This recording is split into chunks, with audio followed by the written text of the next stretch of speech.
In the beginning, God created the heavens and the earth. Ladies and gentlemen, is there sufficient evidence to believe that Genesis 1:1 is indeed true? Or do we just take it on faith? Well, there's something out there, as you all know, called the Kalam Cosmological Argument.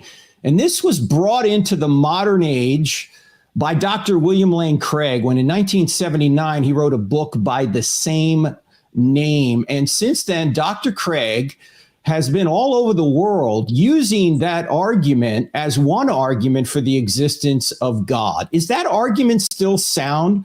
What has happened in recent years regarding that argument? Well, we have two of the best that Christianity has to offer today to talk about that argument. One is Dr. William Lane Craig himself, whom, ladies and gentlemen, he has probably debated more people, more atheists and agnostics and skeptics than anyone else in the past 40 or so years. So it's a great privilege to have Dr. Craig. You all know of him. Go to reasonablefaith.org if you don't. And also, Dr. Stephen C. Meyer will be on this show today. Dr. Meyer, as you know, has written 3 seminal books. The latest is called The Return of the God Hypothesis. And Dr. Meyer has his view of the cosmological argument as well. So Steve and Bill will talk about their own ways to get to the cosmological argument. And we'll also look at objections to that argument. And then we're going to take your questions. So let's start with Dr. William Lane Craig, all the way from the area of Atlanta, Georgia. Bill comes to us today. Bill, how are you today? I'm doing great, Frank. Thanks for having me on the show. Well, it's our privilege to have you on. And it was great seeing you just a couple of months ago at ETS. We had a great discussion there, and I'm looking forward to another one today. Bill, let's go back to 1979. You wrote a book called The Kalam Cosmological Argument. And in my view, that little book brought this argument, which actually is an older argument. It brought it into the modern age. And ever since then, people have been talking about this argument. What prompted you to write that little book, The Kalam Cosmological Argument? Well, it was due to the fact that I read a book by Stuart Hackett, published in 1957, entitled The Resurrection of Theism. And I credit Hackett with bringing this argument into the modern age. Unfortunately, his book fell into a black hole, went quickly out of print. It received no attention, but I ran across it at a clearance sale at our college bookstore my senior year, just before graduation. And after graduation, I read this book and was absolutely bowled away. You see, I had been taught by my theology professors at Wheaton that there are no good arguments for God's existence, that they've all been refuted. And although that seemed counterintuitive to me, I had great respect for my professors. And I thought, well, when they say there are no good arguments, that they must be right. And then I read Hackett's book, and he had argument after argument in support of the existence of God, and refutations of every conceivable objection. And the centerpiece of his case for theism was this argument, the Kalam Cosmological Argument. And it was then and there that I determined in my mind that I had to settle my mind about this argument, whether it really is sound as it seemed to be, or whether there was a hidden flaw. And so when I went off to England to do my doctoral work in philosophy, I proposed the cosmological argument as the subject of my doctoral thesis or dissertation. And so I wrote on that topic under John Hick, and this book came out of that research and that degree. Now, state the argument as you formulated, Bill. What actually is the Kalam cosmological argument, say, as opposed to just the cosmological argument? Mm-hmm. It goes like this. Premise 1, whatever begins to exist has a cause. Premise 2, the universe began to exist. 3, therefore, the universe has a cause. And then you do a conceptual analysis of what it is to be a cause of the universe. And a number of theologically striking properties fall out of such an analysis for this first cause. You can show that this first uncaused cause must be beginningless, timeless, changeless, immaterial, spaceless, enormously powerful, and I would argue personal, which I think is a robust core concept of God. And I know the approach you took from the beginning, Bill, was a philosophical proof of the cosmological argument, philosophical evidence. What would be an example of the philosophical evidence for the Kalam cosmological argument? Extends all the way back to about AD 300 and then was debated right up through the Middle Ages to the time of Kant. And obviously, those thinkers did not have scientific arguments for the beginning of the universe. And so they pressed philosophical arguments against the possibility of an infinite regress of events in time, a beginningless regress of events.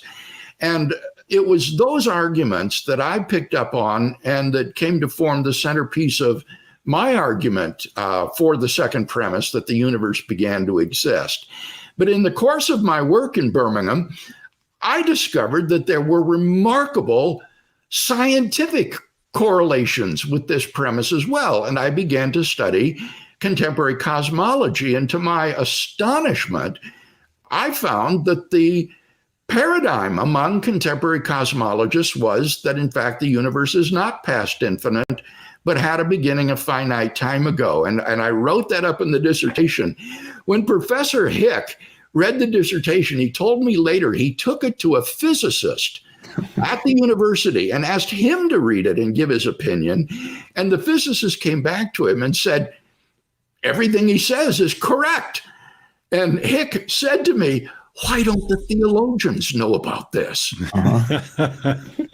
By the way, friends, always the last to know. That's right. The last to know, says Stephen C. Meyer. And Steve's going to come on here at the show in just a second. I want to say that for those of you who watch the Cross-Examine feed, and we're also broadcasting this on the Reasonable Faith feed as well, you know that I go to college campuses quite a bit and present evidence that Christianity is true. And I always talk about the cosmological argument, also talk about the design argument. Well, if there's anyone that I've learned from on these two arguments, it's these two gentlemen we have on the program right now, Dr. William Lane Craig and Dr. Stephen C. Meyer. So I'm standing on their shoulders whenever I go to a college campus, because Bill, what you just said there about the cause of the universe, if in fact we do have the cosmological argument right, and of course I think we do, those 6 attributes that you just mentioned that flow from the data are attributes of what could be the theistic God of the Bible.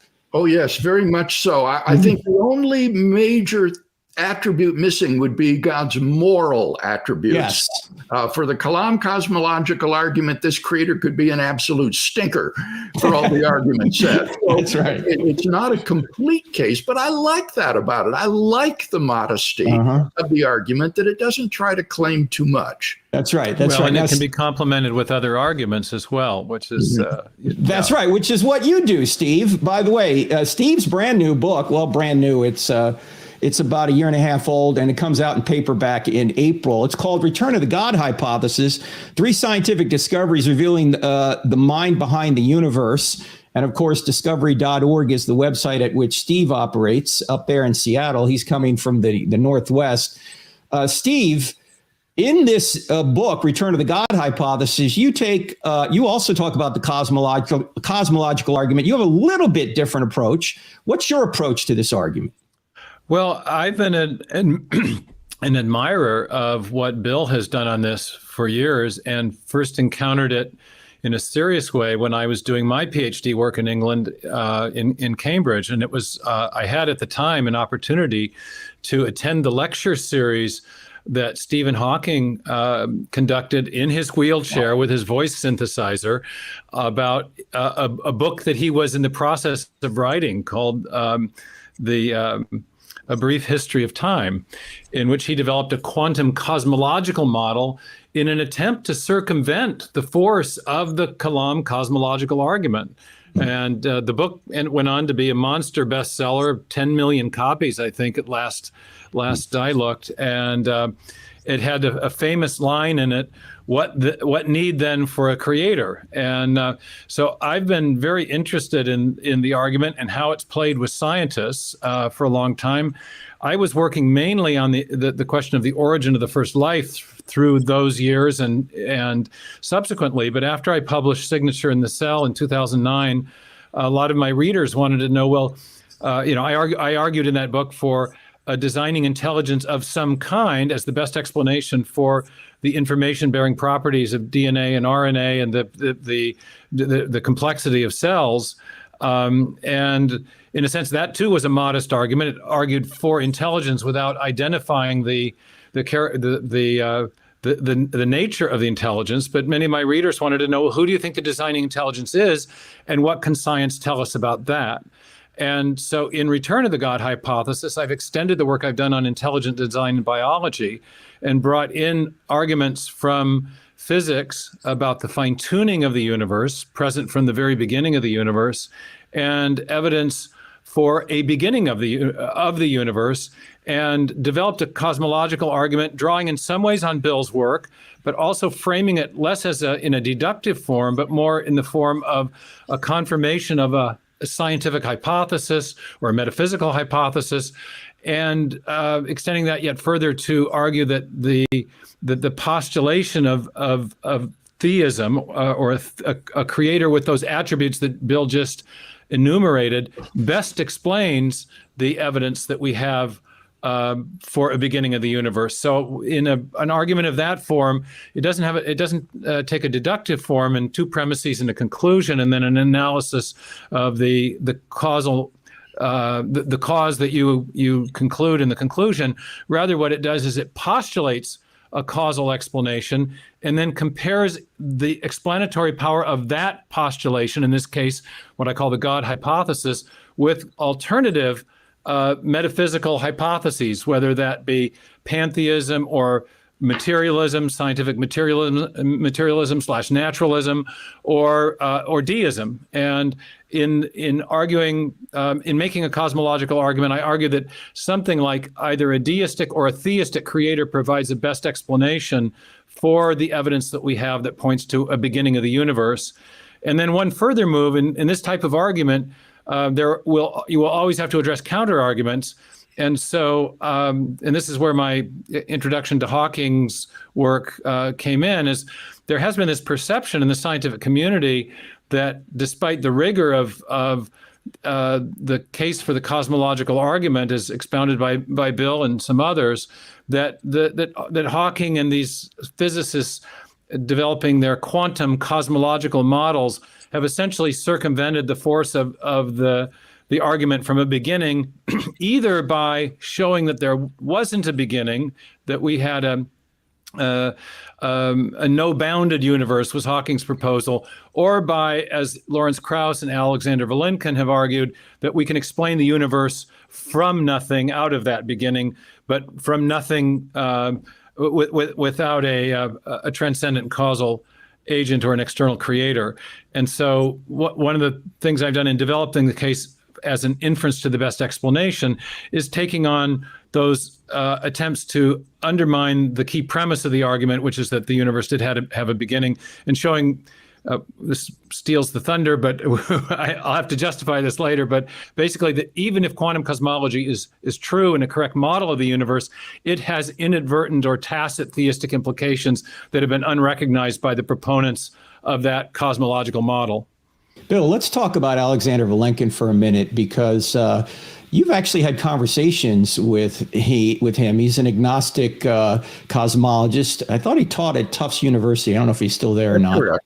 Yes, and you've quoted many times the Gord or the I always get the name wrong. Gord. The Gords are on VeggieTales. Yeah. The Borg-Guth-Vilenkin theorem. And you have pointed out that theorem, as he has, points to a beginning to this universe.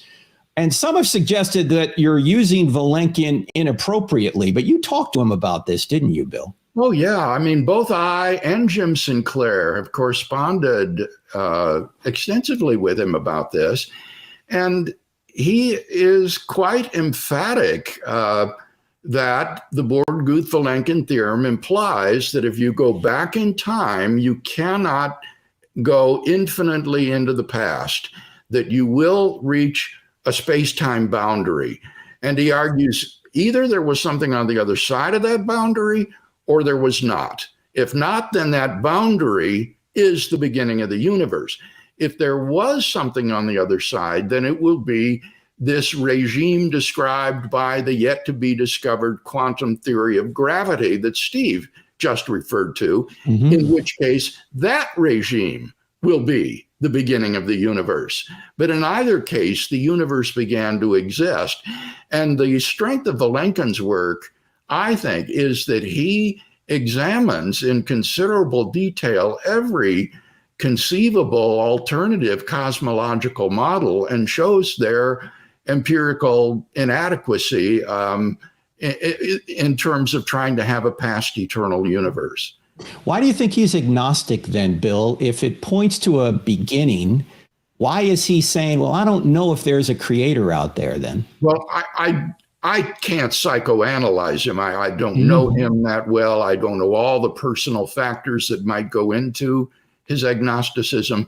But ostensibly, at least, if you ask him, he will say what Steve just said, that the universe came into existence from nothing, and it does not need to have a cause. Something can come from nothing. So that at least would be the intellectual reason he would give, however accurately that represents his own personal feelings. Now, Steve, you write about this extensively in Return of the God Hypothesis, and apparently Vilenkin even at one point suggests that there could be a mind behind the universe, but he comes right up to that question and then he doesn't go any further. Explain, if you would. Well, it's not just at one point, it's the concluding page of his book, Many Worlds in One. Yeah. And Vilenkin is extremely sensitive philosophically. And go back to that space-time boundary that Bill was talking about. And I should mention, by the way, just piggybacking on the first answer, that I think that the approach that Bill takes with the deductive form of the Kalam argument and the approach that I take as a confirmation of hypothesis / inference to the best explanation are perfectly complementary. And in philosophy, this is something that's called robustness. When there's more than one way to the same conclusion, that strengthens the conclusion. These aren't competitors, but rather complementary approaches.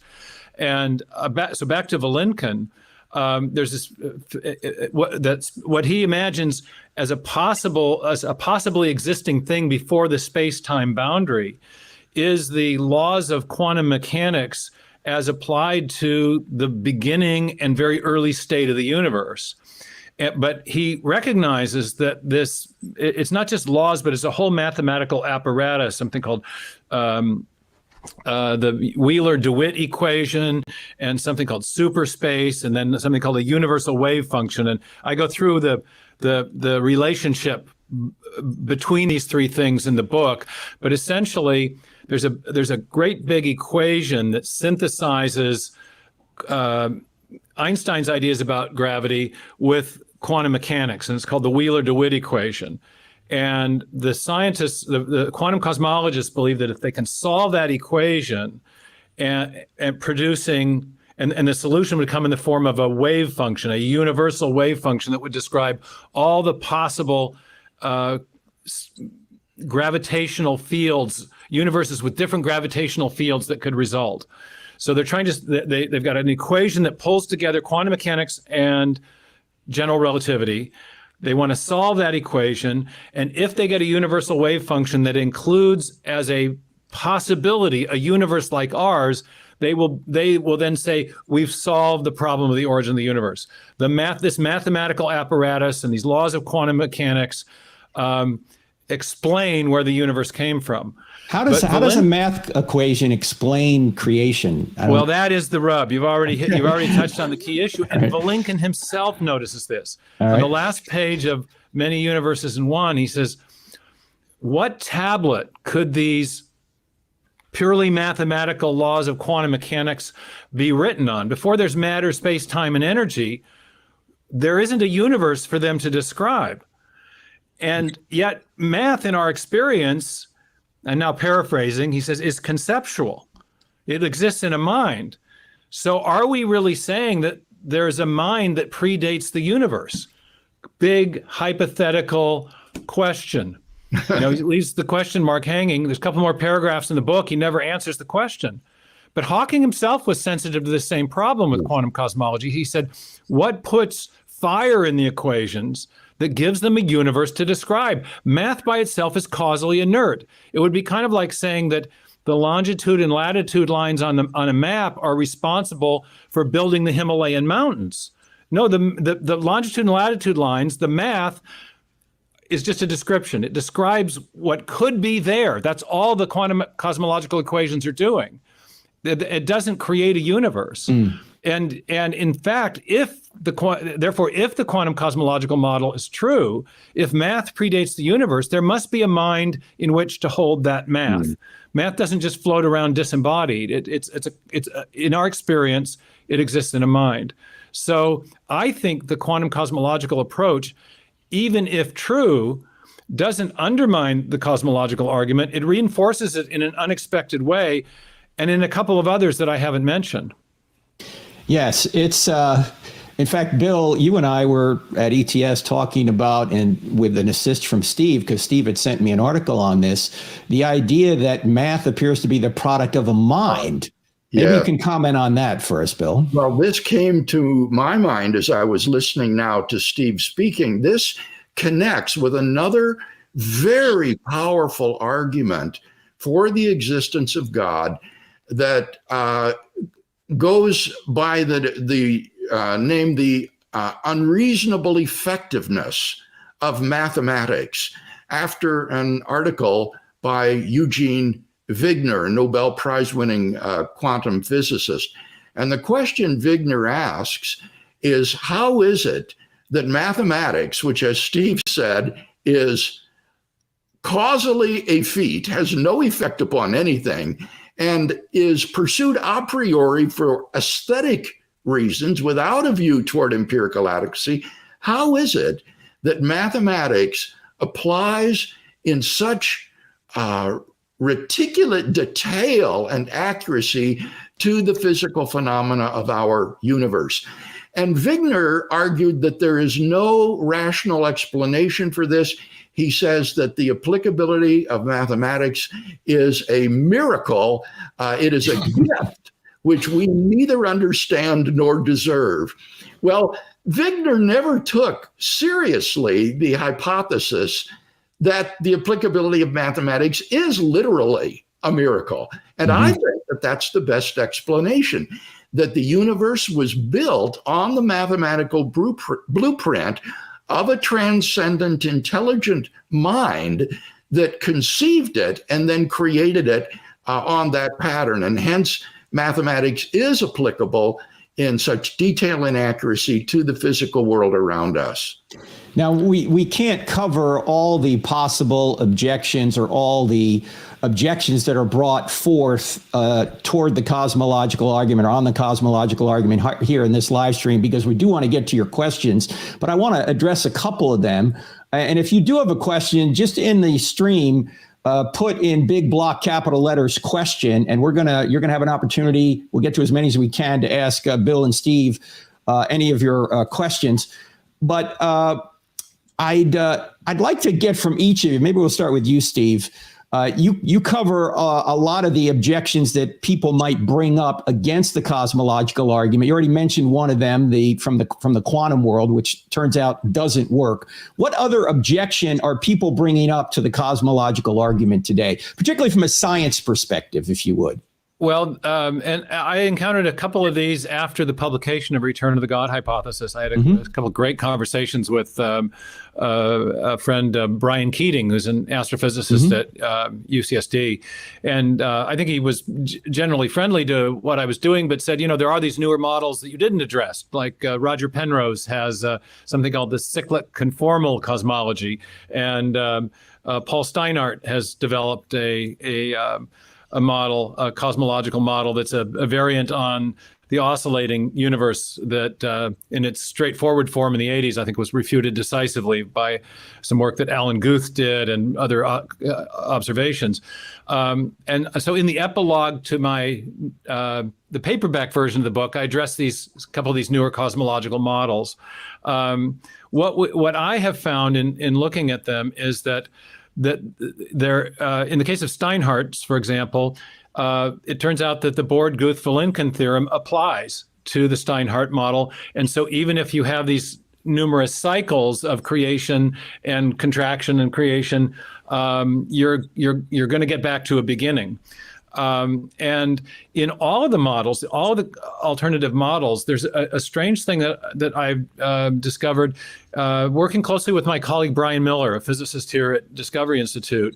And that is that if someone comes up with a model that seems to circumvent the need for a beginning, invariably that model ends up having fine-tuning problems, that it has to invoke unexplained fine-tuning. The first example of this was actually Einstein's choice of a particular value for the cosmological constant in order to circumvent the implication of his own theory of general relativity. If you remember the history of that episode, Einstein tumbled to the idea that the universe must have a beginning because general relativity was his new theory of gravity implied that massive bodies were curving space. And if gravity of that sort was the only force in the universe, then space would have curved around the matter in the universe. The matter would have contracted to itself, and we'd live in a giant black hole. We don't live in a universe like that. We live in a universe with empty space between massive bodies. Therefore, there must be an outward pushing force, an anti-gravity force, which he called the cosmological constant. Fair enough, but then he chose a very precise value for it to try to depict the universe as static, as neither expanding outward from a beginning or contracting towards an ending. But the choice of that cosmological constant was extremely finely tuned and arbitrarily so to circumvent the depiction of the universe as a system that was expanding outward from a beginning. So his attempt in modeling to get around the beginning required unexplained fine-tuning, which underwrites a different type of theistic argument. And interestingly, these newer cosmological models, Penrose's model, Steinhardt's model, are subject to this same problem, that in an attempt to depict the universe as infinite in time and space, they end up having to invoke unexplained fine-tuning to make the models work.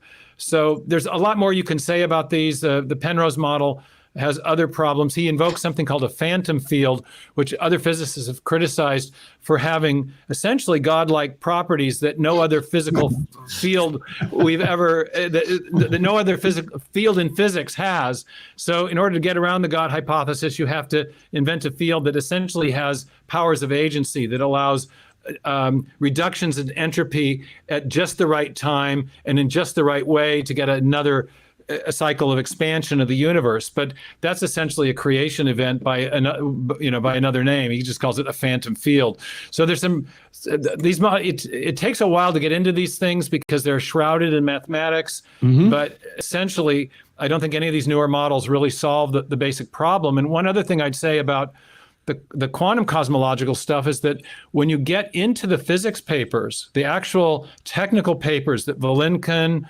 or Hartle and Hawking wrote, as opposed to Hawking's popular work, all the technical papers reaffirm the singularity. They presuppose the singularity, and I think this reinforces, the force of Bill's argument as he's, engaged these guys.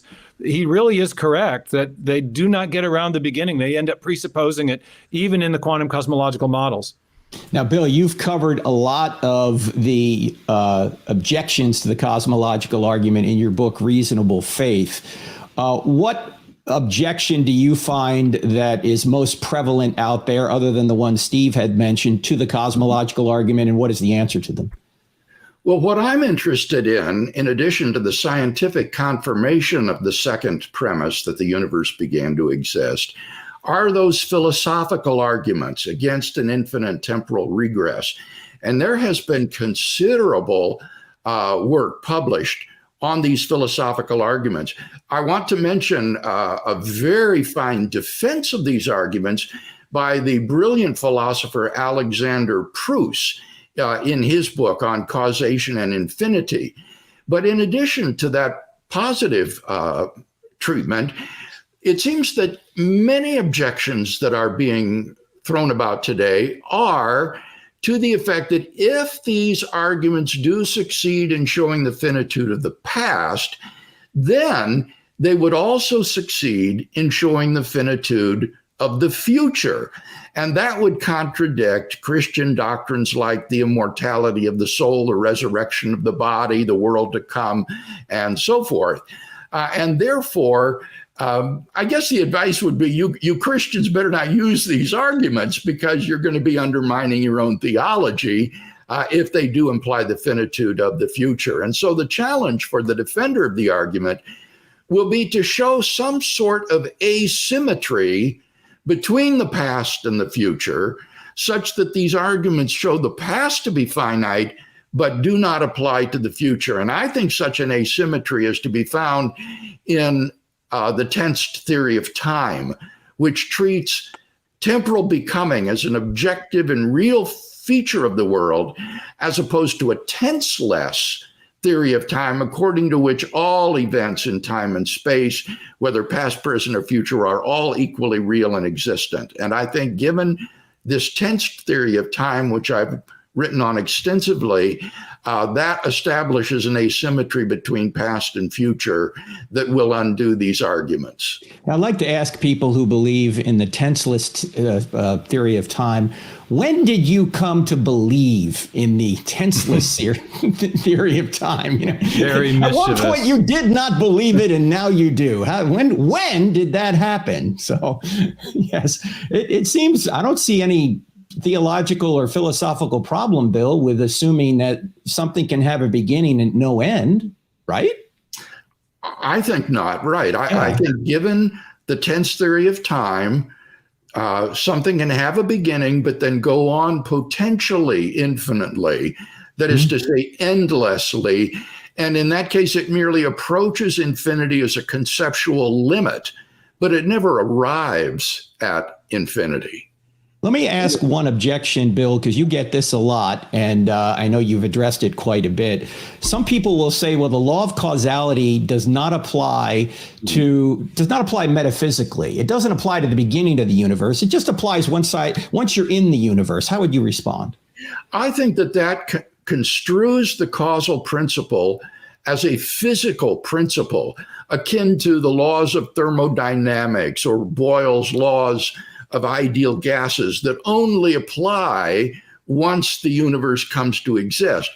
But the causal principle is not a physical principle. It's a metaphysical principle, going all the way back to the pre-Socratics. And it's rooted in the metaphysical idea that being only comes from being.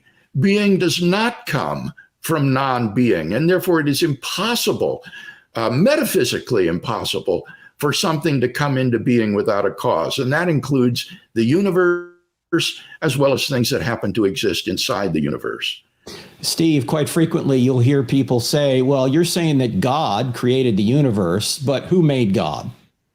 Oh, well, that's a really common objection. And I think the new cosmology and these arguments that Bill has developed against the possibility of an actual infinite, both, I think, help to answer that. My take on that is that every worldview or metaphysical system has to answer the question, what is the thing or the entity or the process from which everything came? Worldview writers call that the prime reality question. Philosophers call that the question of ontology. What is the ground of all being? Every system has to have essentially an uncaused cause. Materialism has affirmed the eternality of matter, that matter and energy are eternal and self-existent. Theism says no, a personal God is eternal and self-existent. Both systems have a prime reality that they affirm. The question is, which of those two postulates as to the ground of all being provides a better explanation of the data that we have about the natural world? since we have learned that the universe, as best we can tell from observational astronomy, from the singularity theorems, and from the Born-Guth-Vilenkin theorem, 3 lines of evidence, as best we can tell, had a beginning, that suggests that matter and energy is a really crummy candidate to be the thing from which everything else came, because matter and energy came into existence. It began to exist in the formulation of the Kalam argument, second premise. And so of those 2 possible prime realities, the personal God of theism is a much better candidate to provide the basis of all reality, to be the thing from which everything else came. Carl Sagan years ago said, in his famous Cosmos series, the universe is all there is and all there was and all there ever will be. Well, if the universe is all there is, there can be nothing external to the universe that could cause its existence. But since it did begin to exist, we need precisely such a cause to account for its existence. And materialism or naturalism as a worldview is incapable of providing such an entity, because before the material universe came into existence, there was no matter to do the causing. Before we get to the questions from the audience, Bill, I have one further objection that I'd like you to address. And folks, if you want to ask a question of either Dr. Craig or Dr. Meyer, just type in big block capital letters question. We'll try and get to as many as we can here in just a minute. Dr. Craig, quite frequently you'll hear atheists say, okay, we can't get behind Planck time. We don't know what happened prior to the creation of the space-time continuum. How do you respond? What I say is that you do not need to have a physical description of that early stage of the universe in order to know that the universe began to exist. The cosmologist Charles Misner gave a wonderful illustration of this. He said, it is as though a tiny window shade were drawn over the first split second of the universe, and we can't see what went on behind that shade. But he says, we know that it didn't come out on the other side. So even though you may not have a physical description of that initial split second, we do have good reasons, as we've already explained, for thinking that the universe is not past eternal. It's interesting. For years, atheists believed the universe was eternal, and they had no problem believing that. Now, as soon as we say, no, the universe is finite and God is eternal, they go, oh, you can't have an eternal God. Wait a minute. You guys have had an eternal universe forever. There was no problem with that. All right, let's go to some questions. Yeah. Frank, can I piggyback on Bill's answer? Yeah, please. He mentioned the Born-Guth-Vilenkin theorem. It's important to understand the reason that people say you can't back extrapolate past that 10 to the minus 43rd of a second after the beginning. The reason that people say that, the physicists say that, is that inside that tiny smidgen of space and time, the quantum effects would become significant, and we are waiting for a comprehensive theory of quantum gravity. We don't have that. But the Born-Guth-Vilenkin, and so because of that, the claim is made we can't back extrapolate all the way to the singularity that Hawking and Penrose proved on the basis of general relativity, which is a theory of gravity. We need to take into account the possibility that there may be another factor that we have to incorporate into our theories of gravity. But the Born-Guth-Vilenkin theorem is not based on general relativity. It's based on special relativity. And much like the back extrapolation that astrophysicists have made on the basis of physical evidence, the proof that the Born-Guth and Vilenkin offer reaches a point where you cannot back extrapolate any further. There is a limit, and that limit marks the beginning. So we have good physical evidence for a beginning, as Bill has said, even if we don't have a complete quantum theory of gravity yet. All right, let's go to questions. Raphael asks, and we'll start with you, Bill. What do you mean by began to exist in the Kalam cosmological argument, bearing in mind that neither matter nor energy has ever been seen to be created, coming into existence? Yeah. I define this expression begins to exist in my published work. Let me see if I can remember it.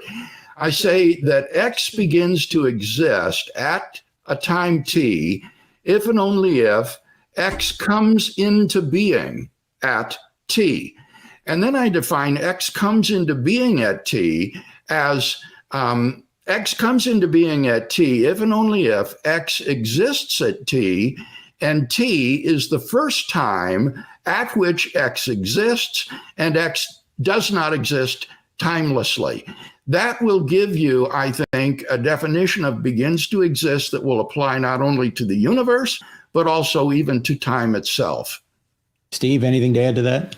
Well, just the little less philosophical rigor, maybe a little bit of a story. Bill and I were both at a conference back in 1985. He was already an established philosopher by that time. I was a wet behind the ears young scientist, but the conference was called Christianity You're not Challenges that much younger, Steve. I can see Bill going, come on. Only a little bit. Only a little bit.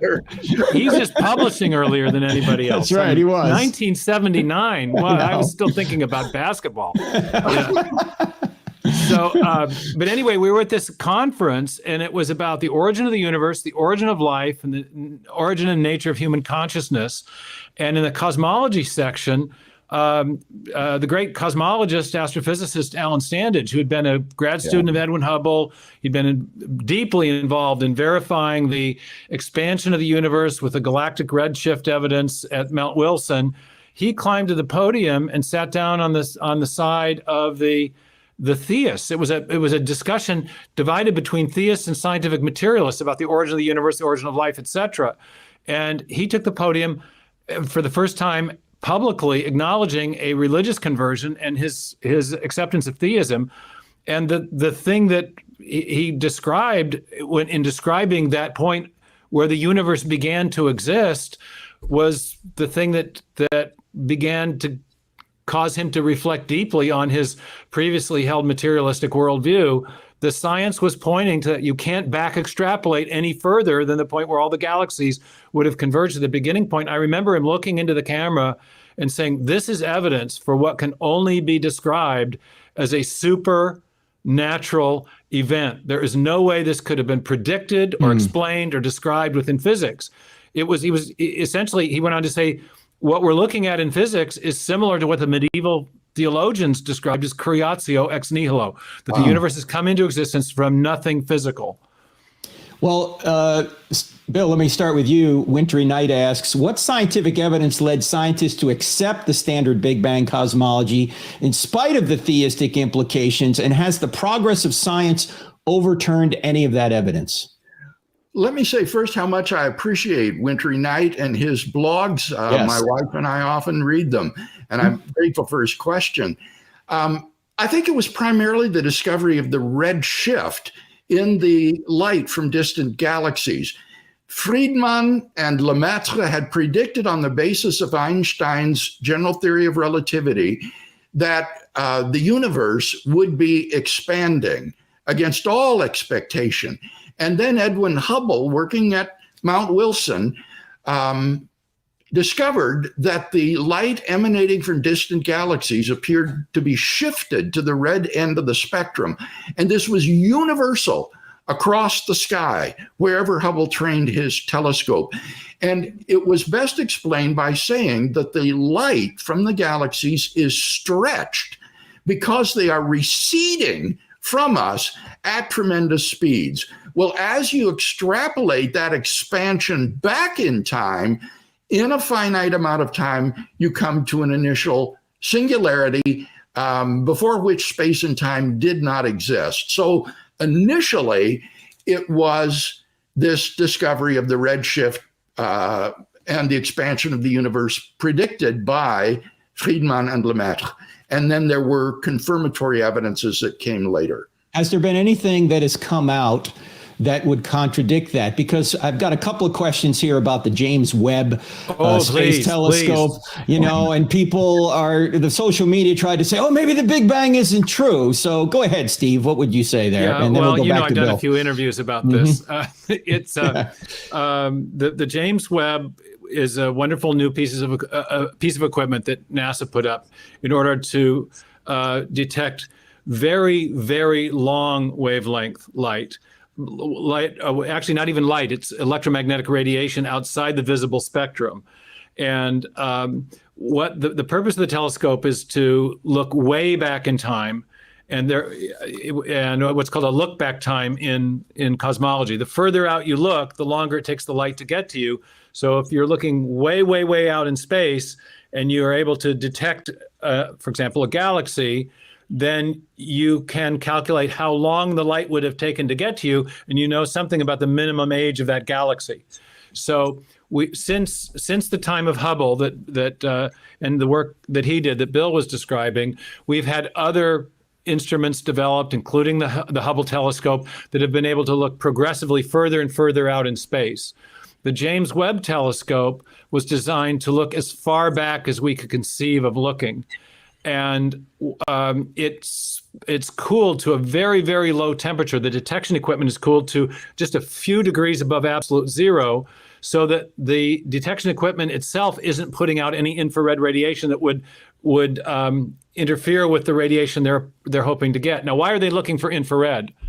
Because infrared is very long wavelength electromagnetic radiation, the kind that you would expect from something that is very far out in space, where the redshift has been very extreme. So they're looking for uber redshifted light. If the Andromeda galaxy is fairly close to us, we'll get a red shift, but it will be a modest red shift. If you look a bit further out, then the next group of galaxies further beyond that, the radiation will be even more shifted. If you get to 10 or 12 or 13 billion years ago, then the radiation coming will be uber redshifted into that range of the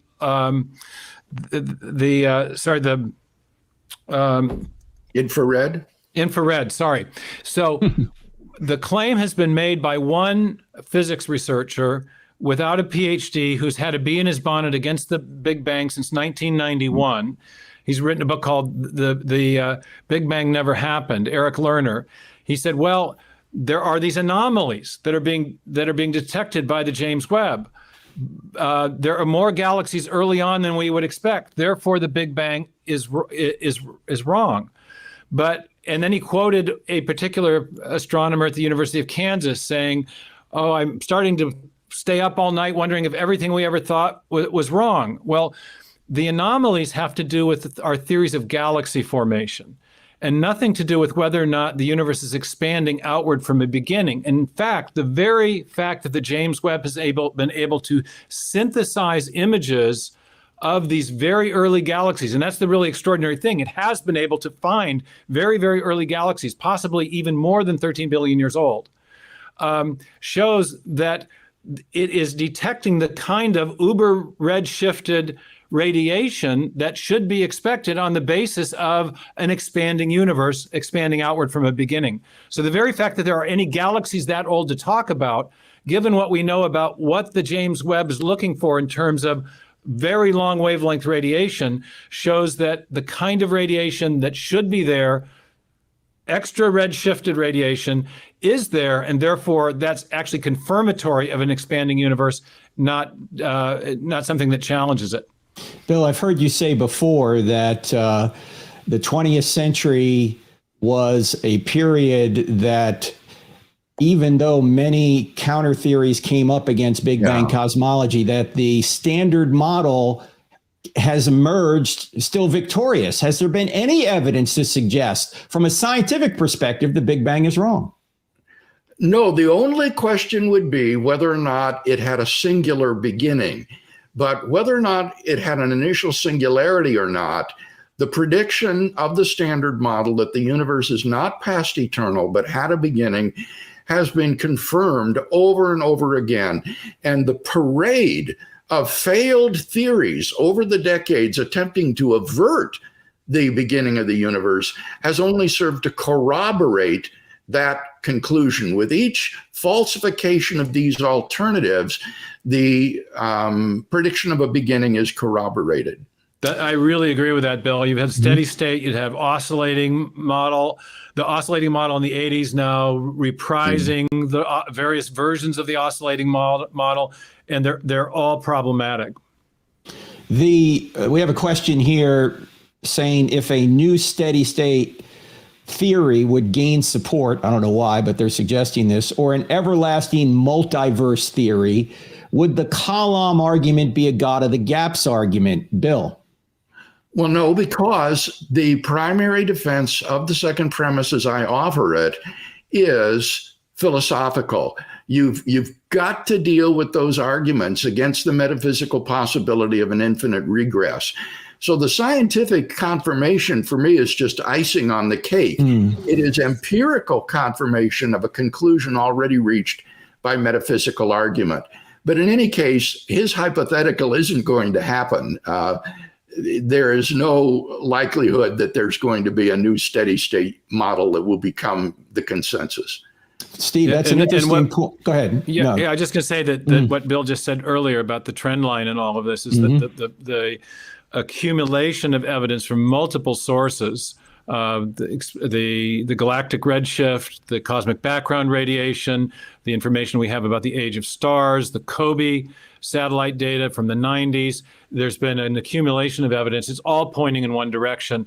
Sometimes people will point out that there are a few galaxies that are blue shifted, but they're in nearby regions of space, and these are localized anomalies. The overwhelming 99% of the data is showing the expansion, and so I think I think it unlikely for that second premise to be overturned. And since I do make the argument more on the scientific basis and can't quite get my head around these arguments about actual infinites, I think the first time I got to know Bill was I called him on the phone after reading one of his apologetics books and said, "Man, help me understand this case against actual infinites, because it makes your head hurt." But I do think they have a lot of.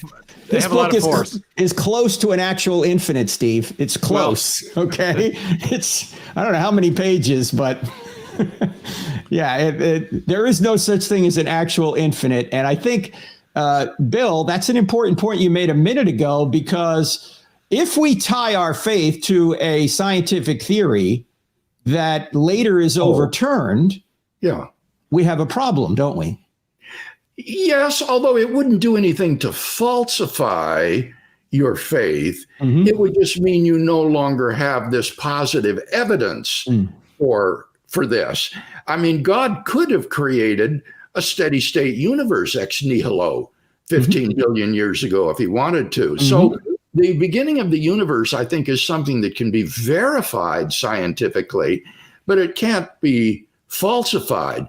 So even if the evidence were somehow overturned, that would not present any threat to my belief in creatio ex nihilo.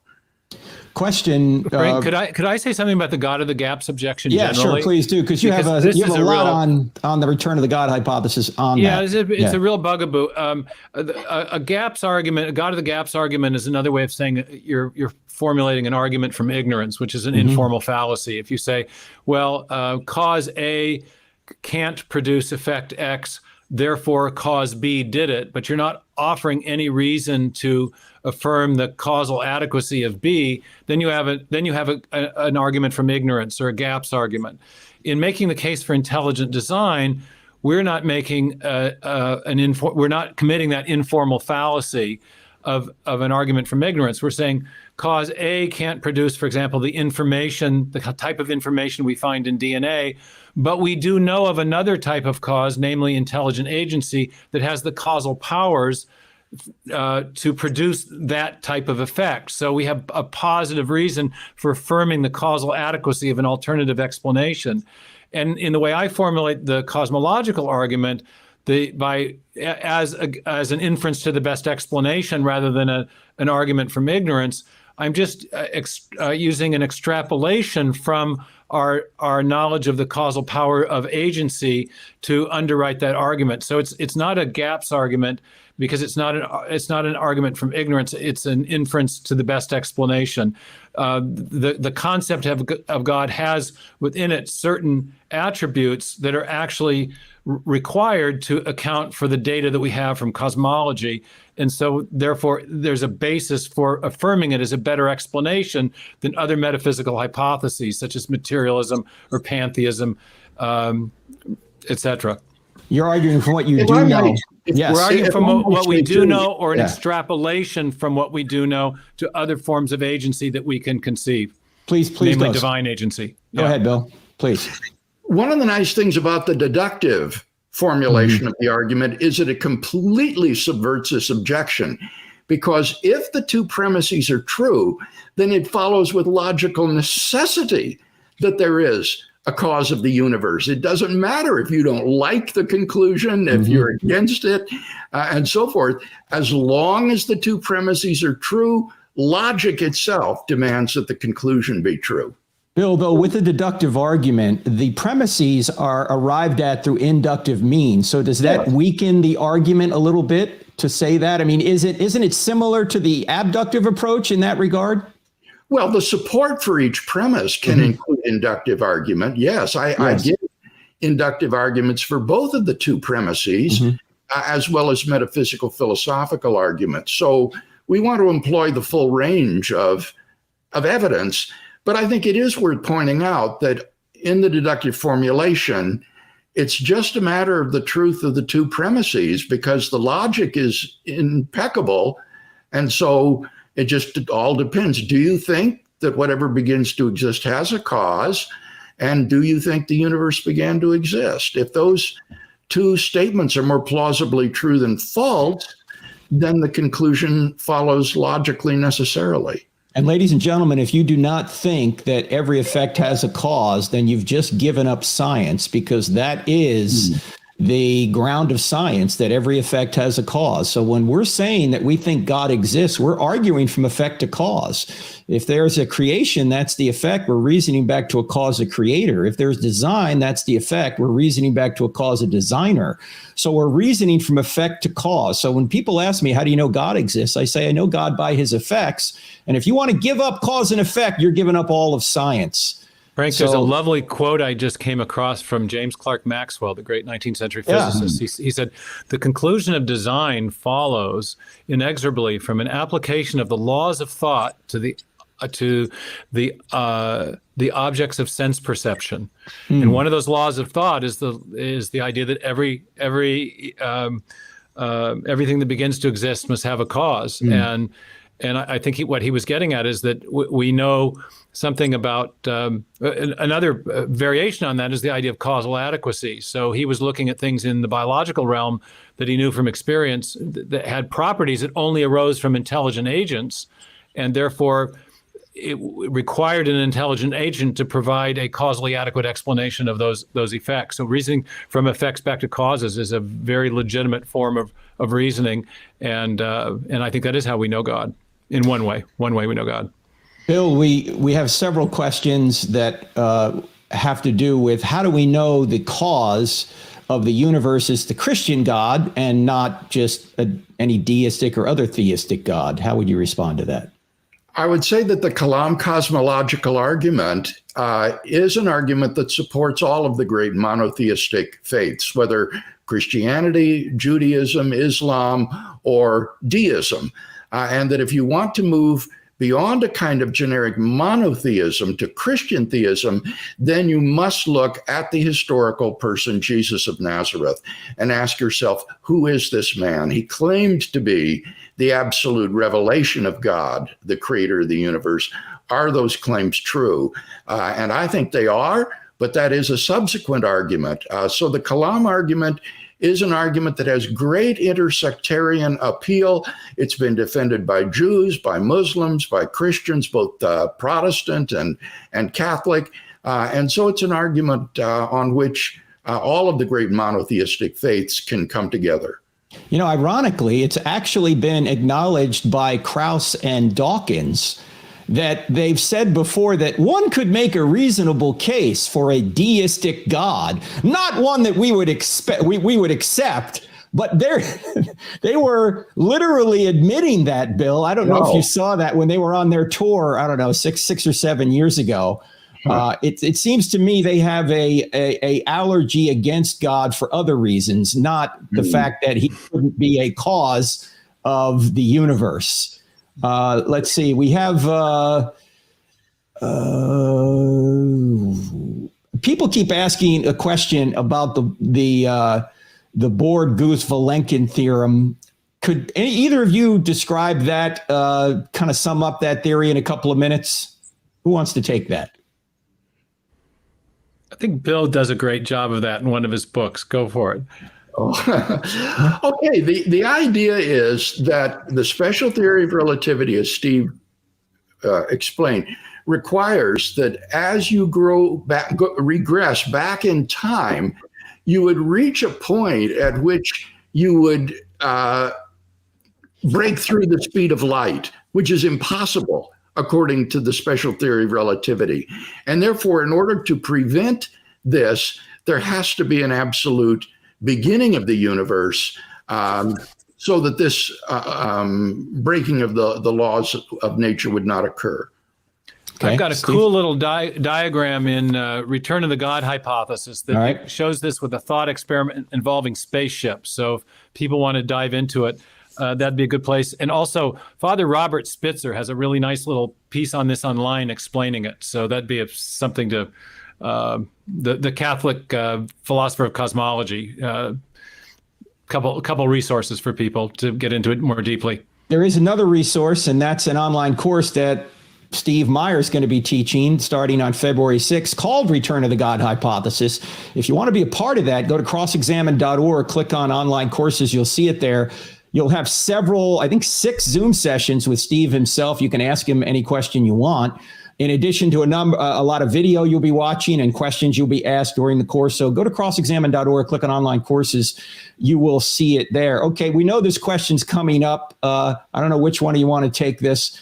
Robert asks, I understand most agree that the universe is 13 or so billion years old. There is another argument that the Earth is 6,000 years old. Can those two timelines be reconciled? All right, we're about out of time, ladies and gentlemen. No, I'm going to just say frankly, no. I think that the sooner the Christian community gets rid of young Earth creationism, the better. This is an embarrassment for the Christian faith that is creating enormous obstacles to Christian belief among scientifically educated people. The universe is not, and the Earth is not 6,000 years old. And there's no reason biblically to think that it is. And therefore, we need to really shed ourselves of this as a Christian community. Steve, what do you think? Well, I sometimes in talking to people that have been raised with this belief, who have a very high view of Scripture, which I know you and I both share, I'll take them to the day 4 part of the creation account in Genesis 1. I think because my view has long been that the Bible does not teach a young Earth. Because when you get to that passage in day 4, we learn that God either created or caused to appear the sun and the moon, and they were given as markers of the days and the seasons. The Hebrew verb there is hayah, which can mean either created from nothing or caused to appear. But either way, God has already established the days of creation, the yoms of creation. And we don't have any way of measuring time from a human point of view in the day 1, day 2, day 3, as those days are being established. So there's a very good Bible scholar at Covenant Seminary, Jack Collins, who's often asked the question, are the days of creation old Hugh Ross days, or are they young Ken Ham days? People are familiar with the figures in the debate, and he says neither. They are days of indeterminate length from a human point of view. The days were established before there were ways of keeping time from a human point of view. We keep time with the movement of the sun across the ecliptic, or the movement or the phases of the moon on a monthly basis. Those time markers were not present when God established those days. And so it's really impossible, I think, to impose on the Genesis account our ideas of time. And we need to be very careful about doing that. And also it means that if we want to get the temporal questions answered, we really do need to look to the scientific evidence. And as Bill said, I also agree that the evidence is very compelling for a very old Earth and a very old universe. I'm sympathetic to the view that cognitively advanced, anatomically modern man is of fairly recent vintage, however, and I think that's another question. I think we can't tell the history of the human race without also looking at the archaeology as well as bones on the African savanna. So I think there's some issues there yet to wrestle with. Somebody ought to write a book on the biblical atom. I don't know. Somebody ought to do that. But John Lennox makes the point on this, where he says the first verse of the Bible leaves the age of the universe indeterminate because it says, in the beginning, God created the heavens and the earth. And if you want to take a hyper-literalistic view of that verse, the heavens and the earth are created before the days ever begin. Exactly. And so it is indeterminate even from that perspective. I understand why people try and add everything up and say it's 6,000 years old. But I remember when Dr. Richard Howe was asking, who happens to be a young earther himself, asked Ken Ham at the SES, one of the SES apologetics conferences, why do you think from Scripture that the earth goes around the sun and not the other way around? Because you're using the two books God has written. Yes, you're using the Bible, but you're also using the book of nature. And the book of nature enables you to understand what the Bible means. You wouldn't even know what the Bible meant unless you knew certain things about nature, like cause and effect for one thing, or language, or many other things you need to know, prolegomena, before you can actually do theology. Anyway, John Lennox's book, 7 Days That Divide the World, might be a good book to get for you, Robert, if you want to go a little bit further in that. But you heard the kind of wishy-washy opinions of our guests here on that. You can go a little bit further if you like. Here's a question from Tony, Bill, and I'm curious about this question, because if you can't go on an infinite regress backwards, was God somehow in time, or was God let me read the question. I'm paraphrasing it. If there was ever a time in time or outside of time when there was nothing, would not nothing still be? I mean, how could God, if he is, maybe we don't have time for this question, Bill, but how can God, if he's timeless, decide, wouldn't that be, wouldn't you run into the same kind of tense problem you would that the cosmological argument shows is impossible? I don't know if This raises a host of very profound philosophical questions that I'm going to be discussing on a podcast Thursday with R.T. Mullins and Joe Schmidt about the relationship between God and time. And I've laid out a view in my book, Time and Eternity, in which I defend the view that God is timeless, existing alone without creation, but that he is in time from the moment of creation on. And I think that is a defensible and plausible view of the matter. And when you say he's in time, do you mean his actions are in time, or do you mean somehow his essence is in time? If that can be. That God himself is in time, that God is a temporal being, that he has a succession of thoughts in his mind, for example, that he knows it is now 5 o'clock, it is now 5:01, it is now 5:02, so that he has a succession of contents of consciousness, which implies that he is temporal, and he does things in the world as well. God can't be raising Jesus from the dead when the Exodus is occurring, because then that other is an unreal future possibility. So in performing causal acts in the world, I think God also exists at the time at which he causes the effect. So being causally and cognitively related to a temporal universe, I think, implies the temporality of God. Now, I recognize this as a controversial opinion, but I'm offering it simply as a model that is plausible and makes sense. Steve, any thoughts on that? Bill's an expert on this philosophy of time, and I greatly respect his work on that. And that model does make sense to me, but I don't work in that area. We have a couple of questions on evolution, but since that's not really pertaining to the cosmological argument, I recommend you get both of their books. Well, they both have a number of books. The newest book for Steve is Return to the God Hypothesis. Bill, you have several new books, but with regard to apologetics systematically, Reasonable Faith would be the book to recommend. And On Guard as well, which is a little bit more for a general audience. So I highly recommend. Anything else you want to recommend book-wise for that, Bill? Well, for those who are interested in evolution, particularly the history of humanity, I think my book, In Quest of the Historical Atom, is a really good survey of both the biblical and the paleoanthropological evidence concerning the origin of man. Okay. Let's just take a couple more questions and then we will call it a day. Question, is the Kalam a form of the design argument, and does Dr. Craig support intelligent design as a metaphysical argument? This comes from someone named Baked Alaska.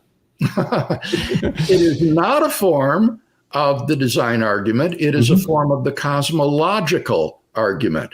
And yes, I am an enthusiastic supporter of intelligent design as a metaphysical hypothesis. And in particular, I've defended the inference to a cosmic designer on the basis of the fine tuning of the universe for intelligent life. The fact that the constants and quantities of nature seem to have been finely tuned to an exquisite and incomprehensible delicacy to permit the existence of embodied conscious life. And so all of these arguments, the cosmological argument, the design argument, the argument from the applicability of mathematics, the contingency argument for a ground of being, they all go to reinforce one another in making a very powerful case for theism.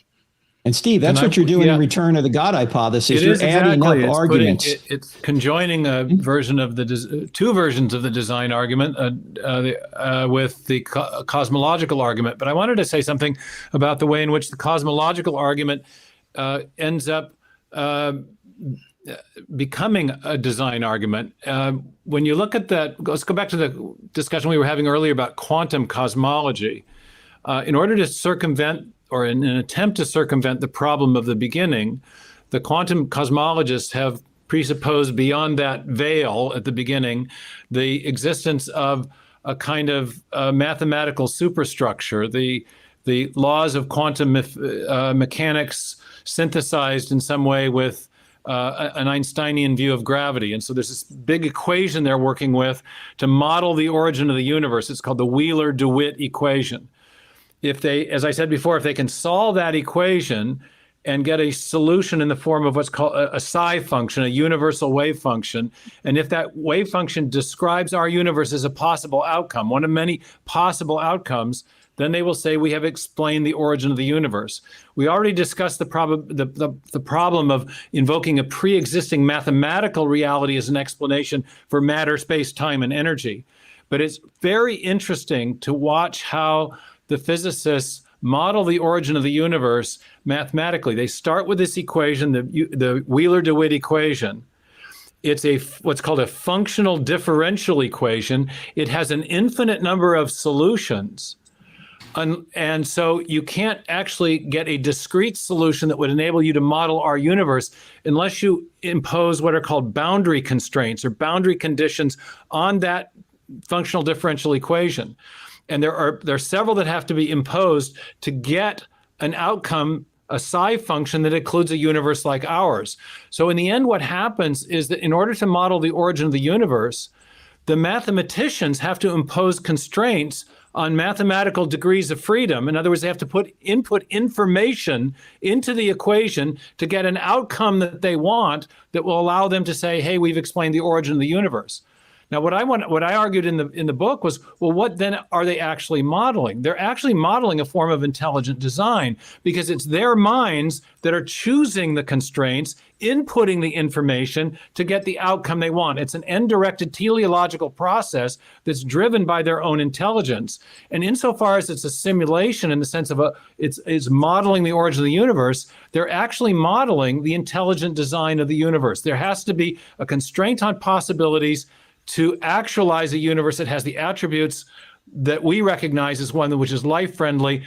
And so the attempt to circumvent the cosmological argument ends up actually providing support for a kind of cosmic design argument. And so I think these two arguments end up inevitably being linked.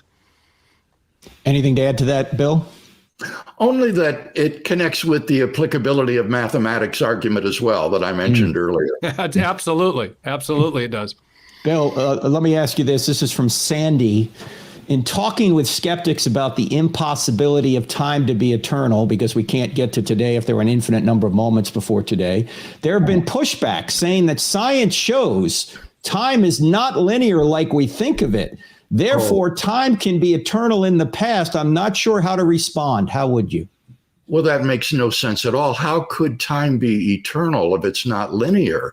If it's not linear, it would have to have some other sort of geometry like circular, in which case it would be finite. So the hypothesis doesn't even make sense.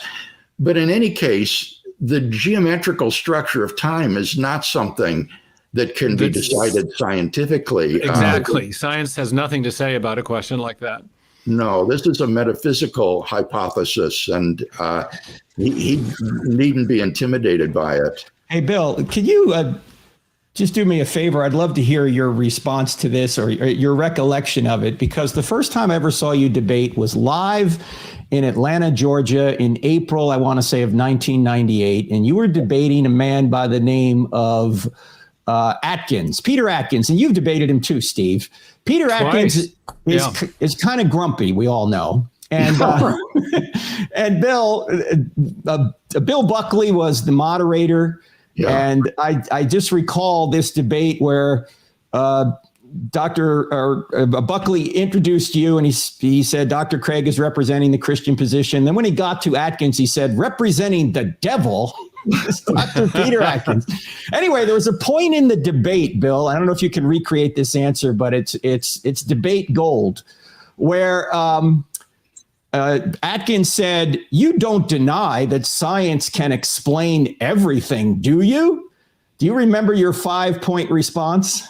Vaguely, yes. Atkins is scientistic. Yes. Not scientific. He's scientistic. He thinks that the only source of knowledge is science.